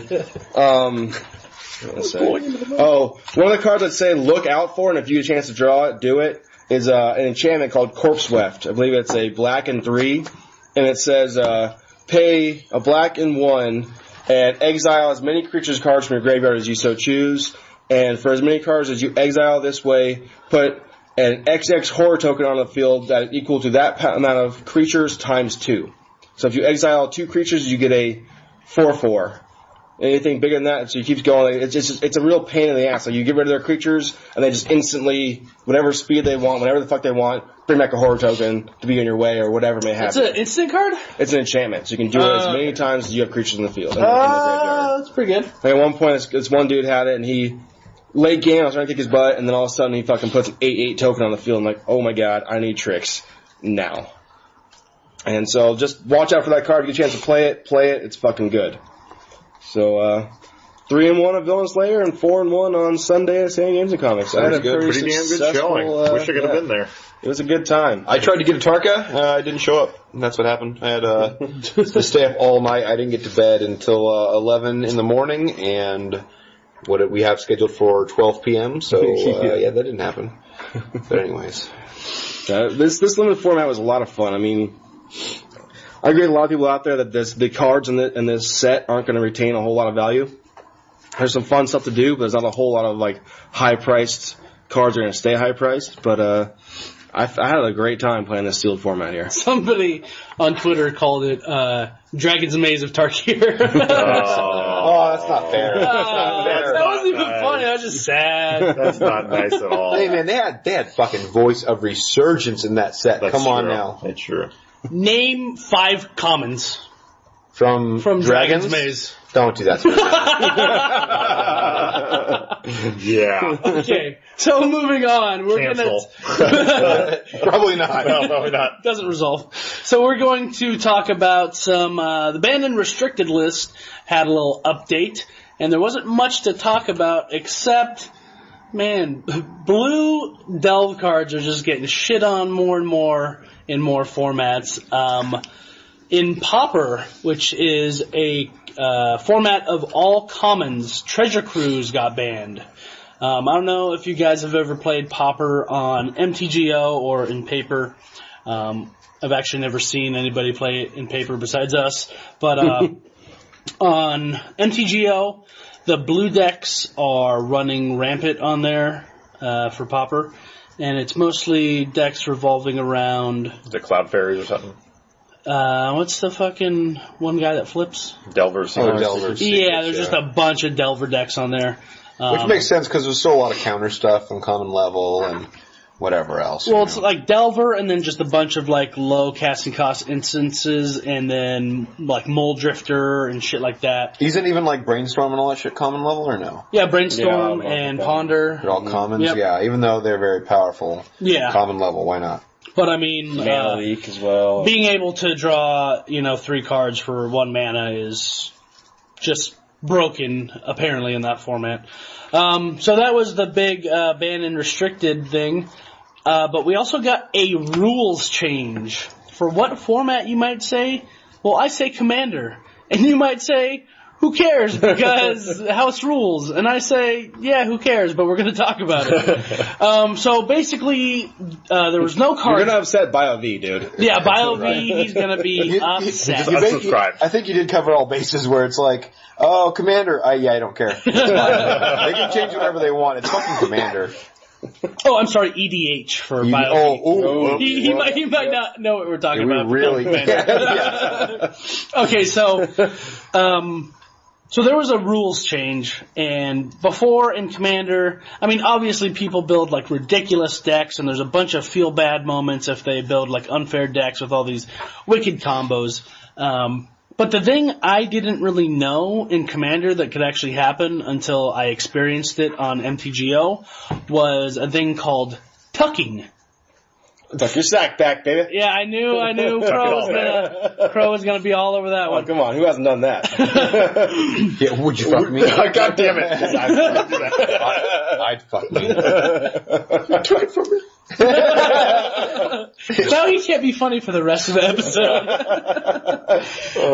So basically, it's where you, your opponent plays their commander, and then you do some sort of combination of things, or I don't even know if there's an actual card that does it, but basically you put it in their library and then they shuffle, or like put it on top of their library and have them shuffle, or just put it somewhere in there, because you can't put it back in your command zone if they have you shuffle it into your library.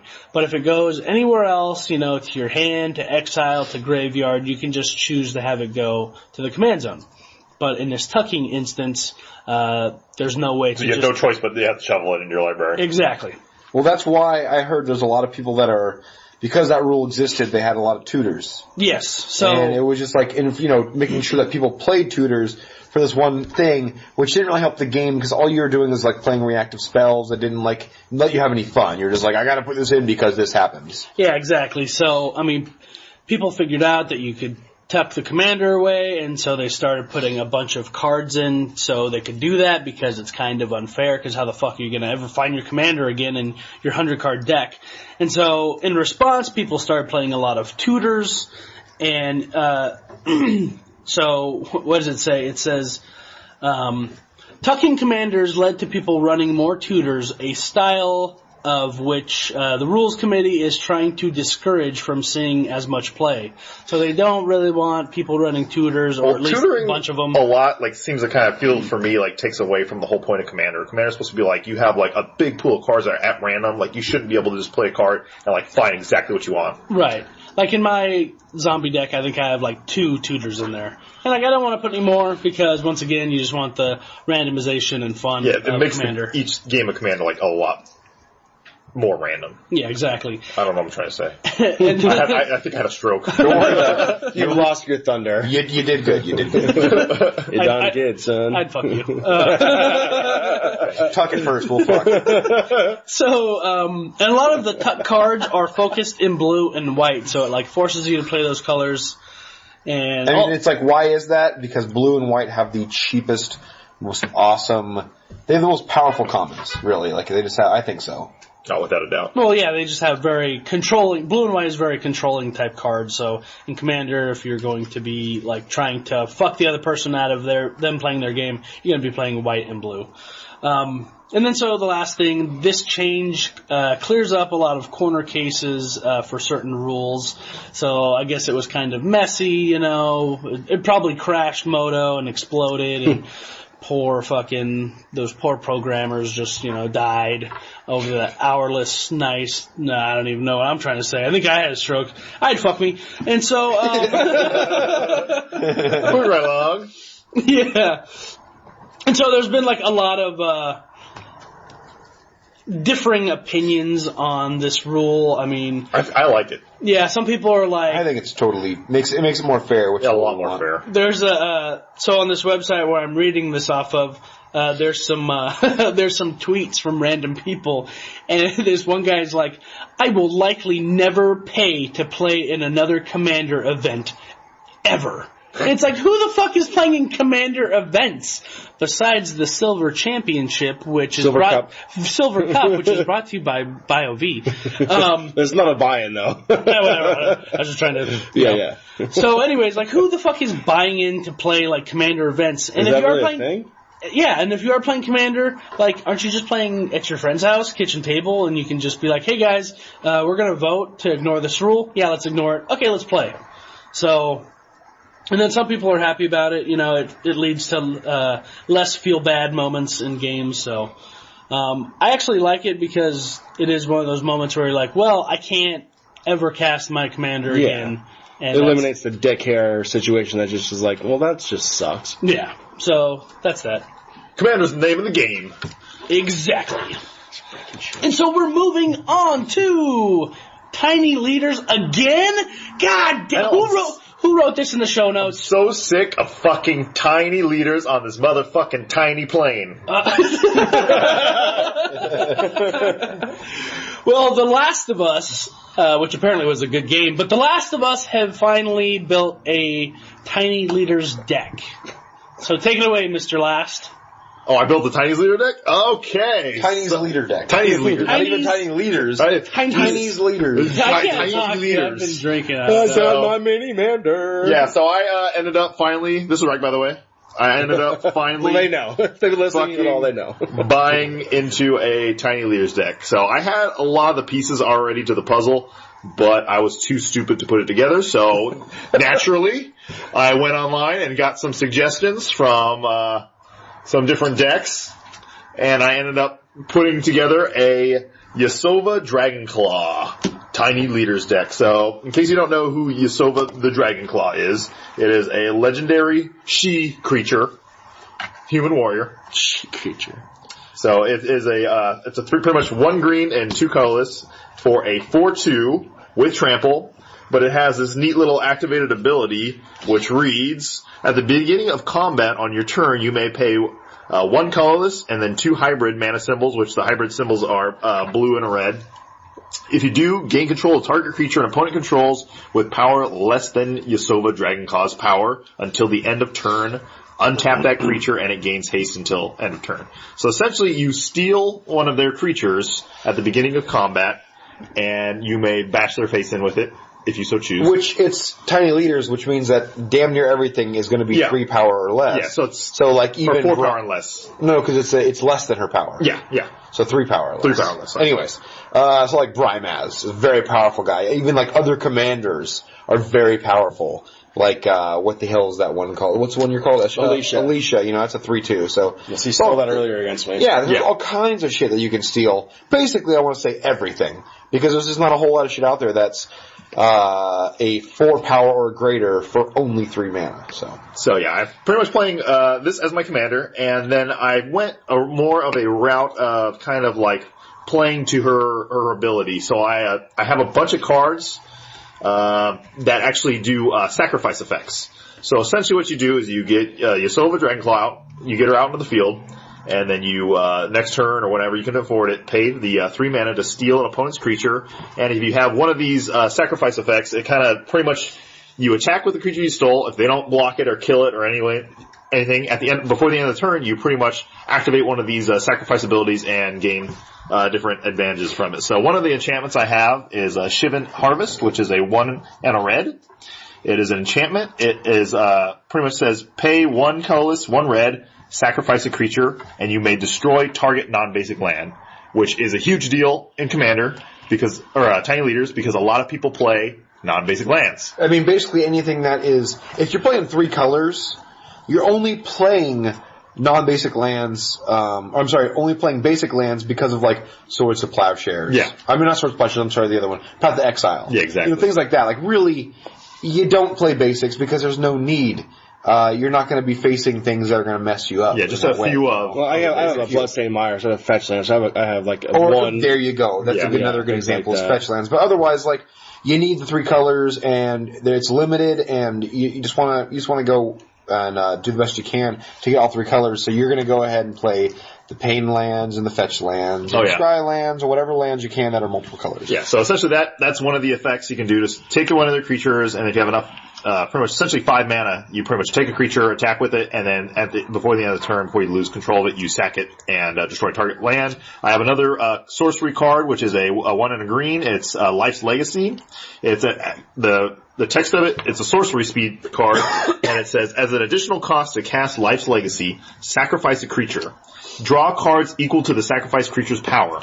So you can steal a creature, attack it, sacrifice it, draw cards to the power. What a dick. So that's pretty cool. I have a land called High Market, which you can tap to add one colorless mana to your pool, or you can tap it and sacrifice a creature and you can gain 1 life. So it's pretty much always there to do that. I have another artifact, which is 2 colorless mana. It's pretty much this one you can do as many times as you want, which is really cool without having to pay anything.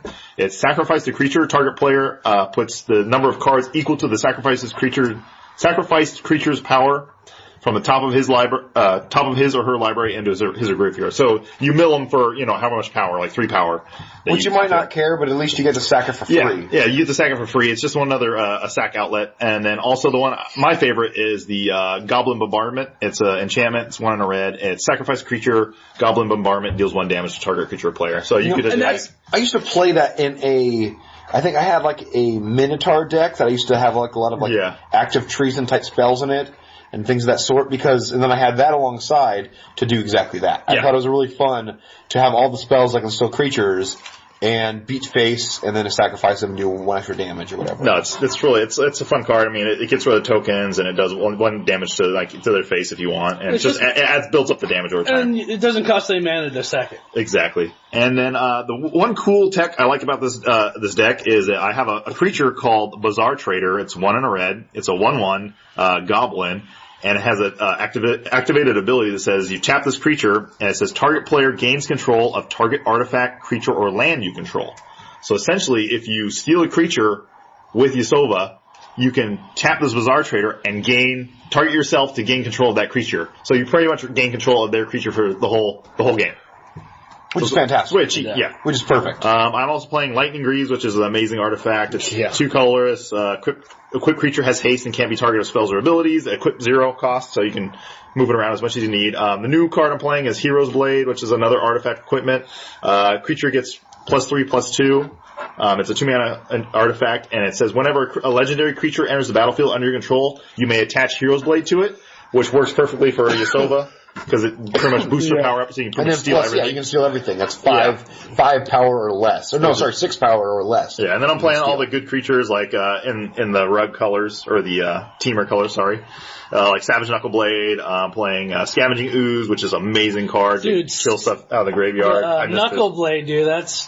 I'm not looking forward to playing this. I had to trick him out and kill him out. I mean, they had a problem in standard, like today's standard with cons, it's not that good. Like it read great. You're like, oh my god, is this little Aetherling? Like, what is this thing? What is this thing with all these abilities? And then they play tested it, and you saw it in tournaments for the first month or 2, and then it completely phased out. Honestly, it really just phased out. It didn't have the power we were looking for. It didn't have, even like Anafenza the Foremost or whatever that shit is. Yeah. It didn't have even that, even though it is a 4/4 for 3, it's really hard to cast in these colors, on a turn that you want to cast it. and the abilities, like, you want to tap out for other things, and then you realize the abilities are not as relevant as you once thought they were. Yeah. It's kind of like Reaper of the Wild. People thought that was going to be great, then all of a sudden it was just horrible. It's very similar to that, actually. Yeah, it's just, you're going to tap out. Like, you're not going to want to leave mana open for this one card. So, yeah, that's just pretty much it. Like, you can't leave the mana open, so what are you going to do? But he's really, he's awesome in Tiny Leaders, like, amazing guy. But I'm playing, like, Boon Satyr for a little pump spell, like, utility. I'm playing, like, the main thing of this deck, I kind of may put more blue counters magic in, because I really want to protect Yasova, because she's, like, the bread and butter for this deck. And if she dies, it's kind of hard to cast her back for 5 mana. But I'm playing Temur Charms and Stubborn Denial. Stubborn Denial, pretty much, it's a one mana counter target non-creature spell unless control plays 1. Not a big deal, kind of like Spell Snare or something like that. But the Ferocious ability on this, if you control a creature with power 4 or greater, counter that spell instead. And so if Yasova's out in play, it's pretty much triggering Ferocious no matter so what. if you have that in hand, if you're really safe to cast Yasova, because then you have a 1 mana counter spell. Yeah, counters any kind of spell. But I'm playing like Rancor, pretty much all just the good stuff. I'm playing a few Hydras. I'm playing the Hooded Hydra, which is pretty good, and then of course Mistcutter Hydra, which is probably my favorite Hydra of all. Yeah, it's got the haste. I mean, protection from blue, and it's also a very cheap Hydra because it's only 1 green plus X rather than 2 green plus X, which is most Hydras. So 1 green and X. I mean, like, why not? You got like some ramp creatures in there, and when the game goes long, you can pump them for like just 1 million. And no creatures in Tiny Leaders can really handle anything over, say, like 4, like a 4/4 creature. So it's just great. Yeah, Crackling Doom, baby. Right. Crackling Doom is the thing. And what can I say? No deck that plays red and green would not be complete without my lover child, Domri Raid. Domri back. Domri Raid. Oh god, and it's so good. It's so good. And I'm playing just all the good green shit. I wish I had more stuff. Like, I didn't want to be a dick hair and put like True Name Nemesis in here, even though I probably should have. I'm playing Courser, of course, which is awesome. You know what's funny though? We're all playing blue except for Samhain Crow, which means that we should all put True Name Nemesis. We should have a True Name Nemesis, like, just showdown. Yeah, showdown. But I'm not playing that. And there's some like fucking good cards in here. I'm playing like Elvish Mystic foil, of course. If you foil, how'd you even get a hold of that? If you look up the foil Elvish Mystic, it's like $5. Get the fuck out of here. Yeah, it's like a $4 or $5 card. No, seriously, I'm telling you to leave. Yeah, I'm leaving. I'm actually out the door. I don't think I'm leaving at the cost, to be honest. But Birds of Paradise I got in here. I have the Mystic. Not the other Mystic. What the fuck? The Rattleclaw Mystic. Yeah, Rattleclaw Mystic. I got a question for you. So I kind of peeked through some of your deck, and what exactly? I feel like you need more stuff you can pump mana into, because you have some things like the abilities on the Nickelback Silverblade. And to be able to use Boon Satyr as an enchant and all these other things, but I feel like you just need to pump some shit in. For that, I have the Kessig Wolf Run, which is a good pump land. So it's pretty much Kessig Wolf Run is a land, and you can tap it for 1 color's mana, or you pay X, red and a green, and then tap it, and target creature gets X, or plus X plus 0 and gains trample to the end of turn. Okay. So that gets busts up your guys. I have like Boa Nylea, which you can put a 1/1 counter on target creature, or you can, kill something in the air, 2 damage, or gain 3 life. You got a couple Hydras in there. Which is pretty nice. Yeah, I do have the X Hydras. There's probably another Hydra I want. I just didn't have. I have like Act of Treason, which is not really a pump, but I don't really have too many pumps, because I'm not super going like super mana. Like, I'm not playing a bunch of like Devotion or like the Nykthos. Right. You can almost play is it Harness, whatever, the other one. Oh yeah, from like Born of the Gods. You can Strive. I have that. I have the Harness by Force. Harness by Force, which is pretty much like an Act of Treason, but you can strive it. You can kick it for more creatures over the first one. So I do have some like tech, but I feel I don't have enough protection for Yasova. So I might add like maybe another 1 or 2 counter spells of some kind. But like Temur Charm's pretty cool for a counter. It has utility, but I'm not feeling 3 mana and the three different colored mana. But it's a fun deck. I've only had a chance to play it a couple times, so I'm looking forward to playing it more. How many burn spells do you have in there? I have no burn spells. You got this one. I mean, I have the Bonfire of the Dam, which I didn't really consider a burn spell, but it is. But yeah, I don't run I probably should run lightning bolts or what something about like that. Mizium Mortars? No Mizium Mortars. I'm pretty much don't want to kill their creatures per se. Right. Because I want to have the chance to steal them with Yasova and then sack them or attacking with them. So I'm trying to avoid killing You want to kill them when you control them. Yeah, even though it's a bad plan, I just like to have them have actually a board presence so I can actually steal stuff. Or have one or two creatures. But there are some creatures that are probably going to be a problem, but I don't think Mizium Mortars or Lightning Bolt is really going to help me in that situation. So I do say that, I will say that, there is a promo foil version of Elvish Mystic for $3.48 on TCG. Nice. And that's a promo with the awesome little... What's the standard ones up now? I will... Give me some time. I will buy more. Dude, you see the Llanowar elves now in Elvish Mystic. Yeah, when both. War of the Gods came out, they were $3. $2.73. Well, they're pretty much there. $2.73 for a near mint foil from someplace on TCG. Yeah, and then the standard is 10 cents. I have a quick question for you. Absolutely. You're not there's some things to pump into, but in a generality sense, wouldn't it almost better if you have a Sylvan Caryatid over an Elvish Mystic? Yeah, it would. But I don't. But you stole them to me. I don't have them anymore. Yeah, I would tell it. Sylvan Caryatid would be the number one card in this deck, but I do not have them anymore, so I don't put them in here. We can do it. That's the main reason. What? You can't play fucking Sylvan Caryatid turn 1. Yeah, but there's only a certain amount of things you're pumping into, and then having an 0-3 booty attacks proof is it's pretty good. Sweet. And then obviously they tap for any color. What about I don't want $80 for. Are you playing the Teamer Morph guy? The Teamer Morph guy. The one that Radiclaw Mystic. Yeah, I'm playing one of those. Yeah. That's taking the place of the Caryatid. You guys don't know shit. You guys don't know shit.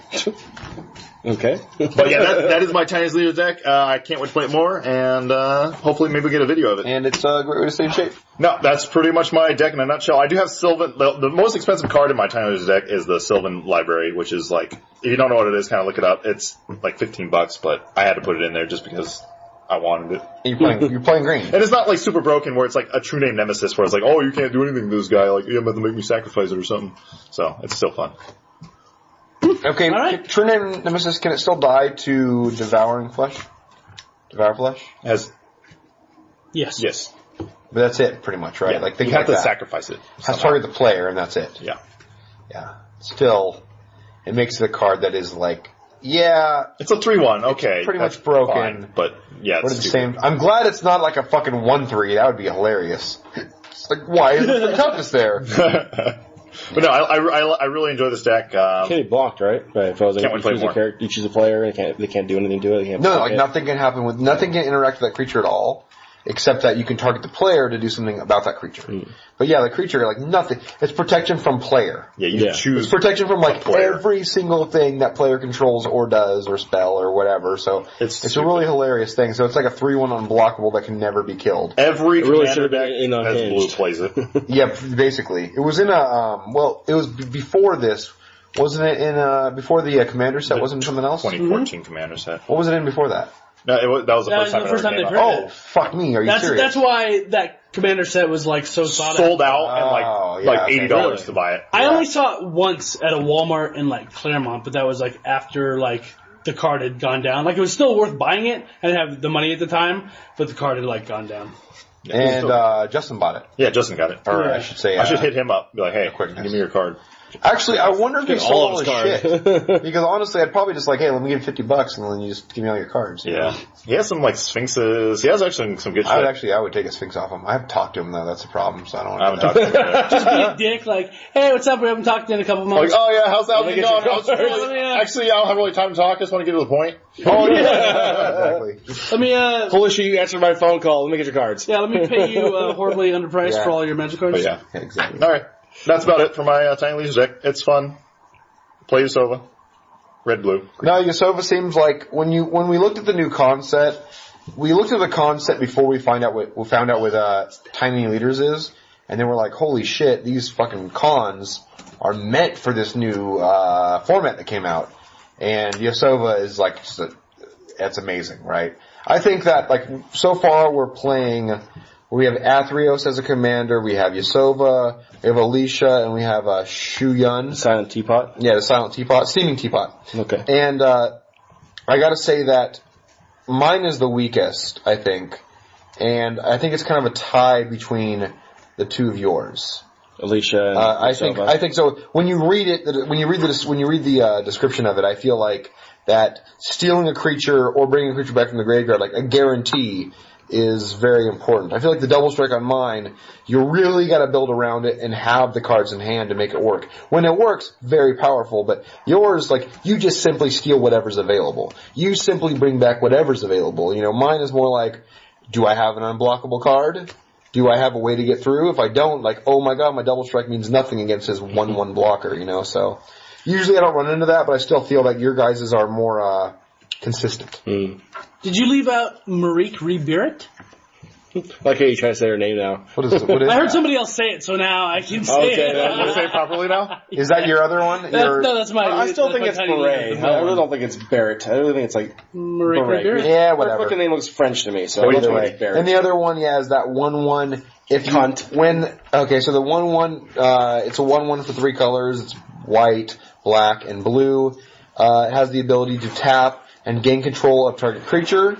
And whenever the creature becomes untapped or leaves the battlefield, destroy that creature. So this motherfucker steals your best creature, and it's under their control, and it's like, okay, well, I don't want you to have that creature anymore. You go to kill the creature, you know, whatever the hell it's called, that stole it, well, now your shit just dies anyway. So it's just like, once it steals it, it's not the same thing as like an act of treason or any other blue spell that, you know, takes control of the creature. Like, when you kill the thing that stole it, it just dies anyways, so it's just a total dick hair in general. Unless you can, like, bounce your own creature back to your hand, that creature's dead. Yeah, pretty much. And luckily, the creature for 3 mana is only a 1/1, which it goddamn deserves to be because it's so powerful. Yeah. So that thing's a pain in the ass. But there are ways in Tiny Leaders to prevent the commander from ever being casted, or, you know, instant speed removal to, once it comes on the battlefield, you kill it right away, and the owner of it's not able to untap, and then therefore steal your creature in response to anything, blah, blah, blah. So Tiny Leaders is fun! the Tiny Leaders is fantastic, though. Alright, I think that's actually going to be it for this episode of If Lands Could Kill. Episode 32. 32. Holy 32. shit. Getting going. Yeah, so go ahead and check out our website because Hot Sauce has taken it on the chin, and he is maintaining the website, putting all the stuff up there, and keeping it fresh and up to date. Smells like so go ahead and check it out. And you're editing, and me and Ryke get to sit back and relax. Yeah, Yeah, exactly. pretty much. So, I also wanted to say I apologize for not having Versus videos up in the past 2 weeks. I've been having just major computer issues, and the memory card, for some reason, has been making my computer crash, which doesn't make sense to everyone out there, but just believe me, like, the memory card is doing it. I don't know how, but it is. So, all the files we've been recording have been corrupted, not able to be transferred to my C drive, and everything is just all fucked up. So, last week on Wednesday, I posted a video, a deck tech plus a video of a Black-White Warriors deck that I've had on Moto, and it's very cheap. It's about $15. So if you guys are looking for more shit to entertain you, go ahead and check that out. It's me on the mic and just playing some Black-White Warriors and trying to fuck some people up, and I'll be talking about what cards I included and what cards I'm looking forward to in Dragons of Tarkir. Sweet. Well, We'll hopefully get more in-person versus videos to you soon when we get this technical difficulties figured out. Also, let us know, last episode, on episode 31, we had a guest that was in a couple pro tours and all that stuff, and we want to know how you like this guest, and if you wanted to know more about him or see him return on the podcast.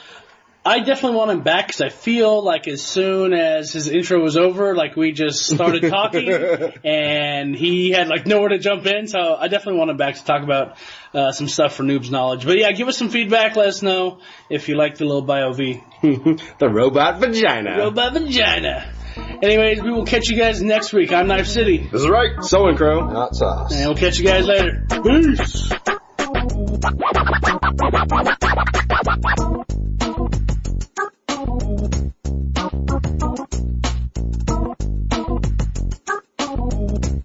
if I don't get this place, which is like seems like a chance, I'm gonna be like, I've never been so big of a wreck. Like for some reason, this is like gonna hit me fucking ridiculously hard. Anyways, it's gonna be just a very serious thing. Like this, if I get this place, I will touch all your dicks. He said it. It's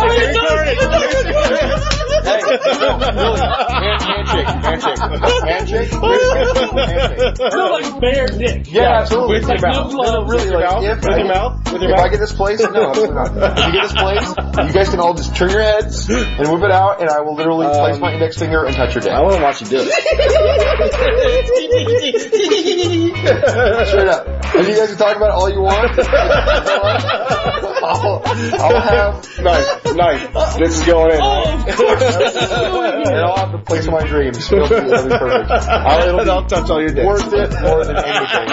And I'm totally like not like this isn't even gay. Like I'm excited for you to touch my dick. Okay, what is not gay? Bro, I know we're like bros and stuff, man. Like our relationship to the next level. If you could just like touch my dick, I would be so stoked. Not gay. Just because like of a bet, like that's gotta be horrible, you know? Like you gotta touch. I don't care. I don't care. Actually, you know what? Right now, if you guys want me to, I'll touch your dicks right now. Okay, that's gay. That's gay. But I want to. Well, then good luck. It'll help the closing. Yeah, I'll look at this episode with my realtor or my lender. See, listen, look what I had to do for I this. do. Yeah. This is how serious I am. And then they still deny me. No, that's gay. Oh my God.